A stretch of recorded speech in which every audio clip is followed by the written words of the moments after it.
Halo semuanya, kembali lagi di channel Zualas Prastio. Akhirnya yang kita tunggu-tunggu launching juga nih teman-teman, Honda Beat versi 2024 ya. Jadi launching hari ini di tanggal 3 Juni 2024 ya. Di sini terdapat beberapa varian warna dan tipenya. Dia yang kita tunggu-tunggu selama ini akhirnya rilis juga nih untuk versi terbaru dari Honda Beat. Ini untuk yang tipe CBS-nya teman-teman. Detailnya seperti ini. Jadi bodinya sekarang terlihat lebih gambot ya di bagian bodi depan, bagian fairingnya. Kemudian di bagian bodi belakangnya juga terlihat lebih besar. Dan yang keren dari Honda Beat versi 2024 sekarang tersedia yang versi Smart Key atau keyless. Nah, ini buat kalian yang mau beli Honda Beat nggak perlu was-was atau khawatir lagi. Sekarang sudah ada yang versi keylessnya. Kita nanti akan bahas lebih detail lagi ya, tipe per tipenya teman-teman. Kita akan bahas lebih lengkap, tapi sekarang kita sedikit untuk mereview dari motor ini. Jadi sesuai yang kita lihat di beberapa sosial media, ternyata desainnya di bagian batok kepalanya pas ya. Nah, seperti ini bentuknya. Nah, sudah ada beberapa gambar yang beredar sebelumnya. Memang desainnya seperti kepala avatar. Nah, seperti ini. Untuk bagian tengah ini menggunakan bahan plastik kasar, kemudian kanan kirinya plastik halus dan batoknya terlihat lebih besar ya. Nah, dan lebih padat. Kemudian di bagian bodi depan, nah di area atas hingga ke bagian bawah ini full mengalami perubahan. Terlebih di bagian headlampnya. Headlampnya desainnya melebar ke samping, tapi desainnya lebih sipit ya jika dibandingkan dengan generasi yang sebelumnya. Dan yang menarik di bagian atas, nah ini terdapat sen yang ditarik hingga ke bagian depan sini. Nah, jadi mirip-mirip dengan DRL ya. Nah, kita nyalakan. Kurang lebih tampilannya seperti ini ketika sennya menyala dan headlampnya. Jadi ini mirip DRL teman-teman, tapi bukan DRL ya. Kemudian di bagian kaki-kaki ini masih sama dengan generasi yang sebelumnya, belum ada perubahan. Di sini yang berubah di bagian fendernya teman-teman. Fendernya ini lebih lebar ya. Nah, ini dia detail dari bagian depan. Jadi jika kita lihat ini lebih oke tentunya jika dibandingkan dengan generasi yang sebelumnya. Lebih terlihat sporty, lekukan-lekukan bodinya juga terlihat lebih keren ya. Terlebih di bagian depan ini saya suka beberapa garis dan lekukannya, dasinya juga terkesan lebih sporty ya. Lebar di bagian atas, kemudian di bagian ujungnya desainnya runcing. Nah, di bagian sampingnya sini, nah di bagian samping jika kita lihat ini mirip dengan Honda Vario 125, jadi lebih tebal ya di area atasnya. Ini yang versi deluxe-nya atau versi termahalnya, warna matte blue. Jadi polos seperti ini ada stripping Honda. Jadi di bagian atas dia lebar, ke bawahnya ramping. Untuk dek depan, dek bawah full plastik kasar semua. Nah, sekarang kita lihat di bagian cockpitnya. Nah, untuk area speedometer ini masih mirip-mirip ya dengan generasi yang sebelumnya. Jadi untuk indikator kecepatan analog dipadukan dengan digital. Sekarang ada indikator alarm ya di bagian atas. Nah, indikator yang lain seperti lampu jarak jauh, jarak dekat, sen ada di bagian atas, desainnya melengkung. Jadi masih mirip dengan generasi yang sebelumnya. Tidak terlalu banyak perubahan.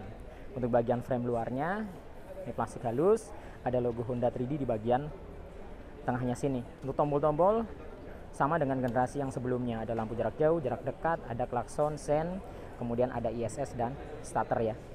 Untuk hand grip tampilan masih sama, tapi jika kita lihat full dari bagian cockpit ini berubah ya tampilan di bagian depannya sini. Kemudian turun ke bagian dashboard. Nah, di bagian dashboard sisi sebelah kiri ada laci penyimpanan terbuka, masih sama ada power charging atau power outlet, tapi di Honda Beat belum tipe USB ya, masih butuh adaptor tambahan. Ada hook di bagian tengah. Kemudian keamanan di versi deluxe sekarang sudah keyless ya. Ini buat kalian yang mau beli Honda Beat nggak perlu khawatir lagi ya, sekarang sudah Smart Key atau keyless. Dan ini kali pertama ada Honda Beat menggunakan versi Smart Key. Di bagian sebelah kanan ada seat opener, kemudian ada cover kunci darurat ya. Ini seperti di Honda Vario sama. Kemudian di bagian step floor-nya, ukurannya lebar. Walaupun bodinya ramping Honda Beat, tapi step floor-nya lebar kanan kiri maupun depan ke belakangnya. Nah, di sini ada karpet bawaannya ya. Karpet bawaan original Honda, bahan karet, ada tulisan Beat. Dan lanjut ke bagian bodi belakang. Di bagian bodi belakang ini terlihat lebih gambot teman-teman. Di bagian depannya sini di belakangnya dia ramping, tapi gambut dia di bagian depan. Nah, tulisan bitnya desainnya berubah sekarang. Nah, seperti ini warnanya chrome di versi deluxe. Ada stripping tulisan Aibling Stock. Kemudian di bagian deck depannya sini plastik kasar, ada tekstur ala-ala karbon ya di bagian samping, bagian depan, dan di bagian bawahnya. Untuk step belakang sayang sekali masih menggunakan model pipa dibalut dengan karet, belum model klik ya. Nah, lanjut di bagian jok, untuk joknya sendiri jika kita lihat di sini masih 11-12 ukurannya dengan yang versi sebelumnya, jadi tidak terlalu lebar, panjang, polos juga ya, jadi tidak ada pemanis jalitan, polos. Kemudian untuk bagasinya juga sepertinya sama ukurannya, jadi desainnya memanjang, tangki juga sama ya. Jadi tampilan di balik joknya ini masih mirip-mirip dengan generasi yang sebelumnya. Kemudian untuk behel belakang, nah behel belakang juga mirip-mirip dengan generasi yang sebelumnya. Bedanya teman-teman, sekarang Honda Beat di behelnya tidak lagi dibalut dengan karet, jadi ini langsung besi ya. Nah, jadi sekilas seperti karet, biasanya khas Honda Beat itu dibalut dengan karet. Ini sudah full besi hitam, ada tekstur ala-ala karbonnya. Kemudian di bagian ujung bodi belakang plastik dasar, ada stripping tulisan Honda. Nah, yang beda juga di sini adalah stop lampnya teman-teman. Nah, stop lampnya jujur saya lebih suka yang generasi sebelum ini ya. Ini terlihat apa ya, lebih kalem. Jadi dia tidak terlalu panjang seperti ini, masih bohlam biasa hingga ke bagian sennya. Jadi kita butuh penyesuaian ya untuk membuat bagian stop lampnya ini. Jujur kalau saya sendiri lebih suka yang generasi sebelumnya dibandingkan dengan ini, khusus di bagian stop lamp. Kemudian di bagian fender di bawah sini plastik kasar. Nah, sekarang fendernya lebih lebar ukurannya, lebih panjang, kemudian ada tekstur ala-ala yang kecil juga.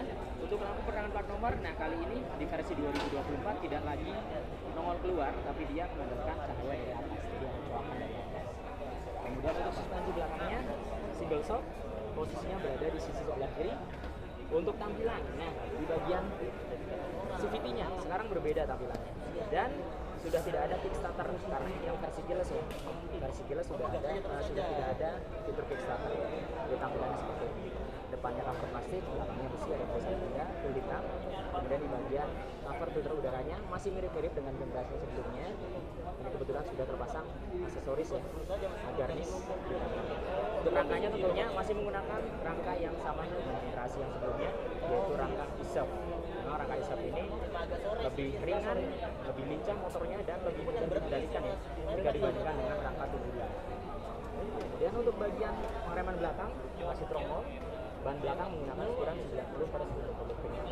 Desain velg sekali lagi masih sama teman-teman.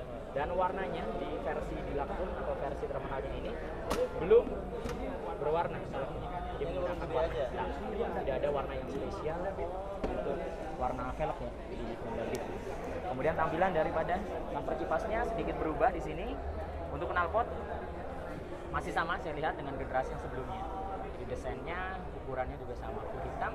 Ada cover muffler dengan tekstur ala-ala karbon, kemudian ada garnish ini ya, ini aksesoris resmi dari Honda yang ditempel atau dipasang. Kemudian di area kolong tidak ada hager, hanya ada karet penahan lumpur di sini. Nah, ini dia, desainnya dia turun ke bawah, melindungi throttle bodinya tentunya dari cipratan-cipratan air atau lumpur ketika hujan. Nah, kita akan coba lihat keseluruhan bodinya, kurang lebih seperti ini dari bagian belakangnya. Jadi perubahan memang cukup signifikan di bagian bodi belakangnya, dari area tengah sini, tengah ke belakang ini berubah total. Lebih di bagian samping ini terlihat lebih padat ya, lebih gambot atau lebih gendut untuk bodinya. Tulisan bitnya juga berubah. Kemudian di area dashboard ini secara keseluruhan masih mirip-mirip, tapi ada perubahan karena sudah keyless.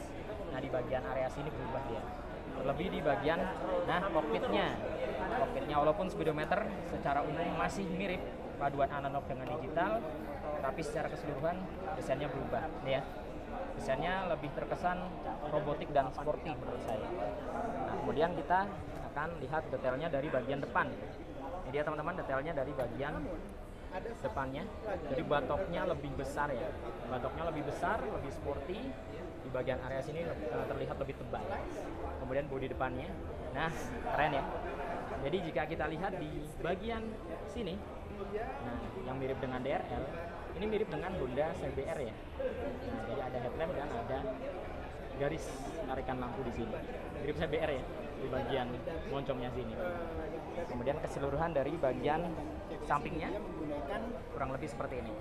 Untuk Honda Beat 2024. Teman-teman tetap stay tune di channel saya ya. Nanti kita akan bahas keseluruhan dan semua tipenya. Ini ada yang versi Beat Street-nya, ini yang Bilak. Kemudian ada yang CBS, Bilak warna lain seperti silver, hijau juga ada. Nanti kita bakal bahas semuanya. Jadi tetap pantengin channel ini teman-teman untuk melihat update terbaru seputar pilihan warnanya dan detail-detail yang lain dari tipe Honda Beat 2024. Jadi menurut kalian seperti apa seputar motor ini? Coba tulis pendapat kalian di kolom komentar.